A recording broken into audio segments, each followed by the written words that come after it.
കാൽപന്ത് കളിയുടെ ആവേശത്തിന് സമയമൊരു വിലങ്ങുതടിയല്ലെന്ന് തെളിയിച്ചിരിക്കുകയാണ് പുനലൂർ ചെമ്മന്തൂർ കെ കൃഷ്ണപിള്ള സാംസ്കാരിക നിലയത്തിലെ നിറഞ്ഞ സദസ്സ്. ലോകകപ്പ് സെമിഫൈനൽ ഫൈനൽ മത്സരങ്ങൾ തത്സമയം ബിഗ് സ്ക്രീനിലൂടെ നഗരസഭ സംപ്രേഷണം ചെയ്യാൻ തീരുമാനമെടുത്തപ്പോൾ ഫുട്ബോൾ ആരാധകർക്ക് ഇതൊരു പുത്തൻ വിരുന്നായി. ചെമ്മന്തൂർ കെ കൃഷ്ണപിള്ള സാംസ്കാരിക നിലയത്തിൽ തയ്യാറാക്കിയ ബിഗ് സ്ക്രീനിൽ മത്സരങ്ങൾ കാണുവാൻ നിരവധി ആളുകളാണ് എത്തുന്നത്. രണ്ടാം സെമിയിൽ അർജന്റീന ഇംഗ്ലണ്ട് മത്സരം കാണാൻ ആരാധകരുടെ വലിയ നിരയാണ് ചെമ്മന്തൂർ സാംസ്കാരിക നിലയത്തിലേക്ക് അർദ്ധരാത്രിയും ഒഴുകിയെത്തിയത്. ആർപ്പുവിളികളും കരഘോഷങ്ങളുമായി ടീമുകളെ വരവേറ്റ കാണികൾ ഒരു ഗാലറിയുടെ പ്രതീതി തന്നെ സദസ്സിൽ സൃഷ്ടിച്ചു.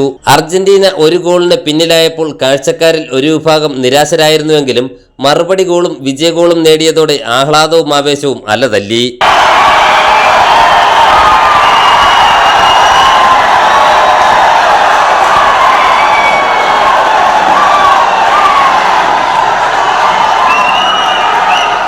നഗരസഭാ ചെയർപേഴ്സൺ എം.എ. രാജഗോപാൽ മുൻകൈയെടുത്താണ് ചെമ്മന്തൂരിൽ വേൾഡ് കപ്പ് കാണാനായി ബിഗ് സ്ക്രീൻ ക്രമീകരിച്ചത്. കേരള വിഷൻ ബ്രോഡ്ബാൻഡ് ഇവിടെ കളി കാണാനെത്തുന്നവർക്കായി സൗജന്യ ചുക്കുകാപ്പി വിതരണവും നടത്തിയിരുന്നു.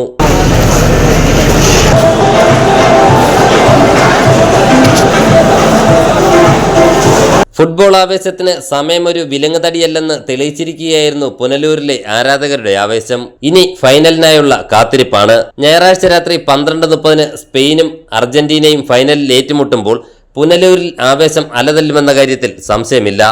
News bureau, Punalur.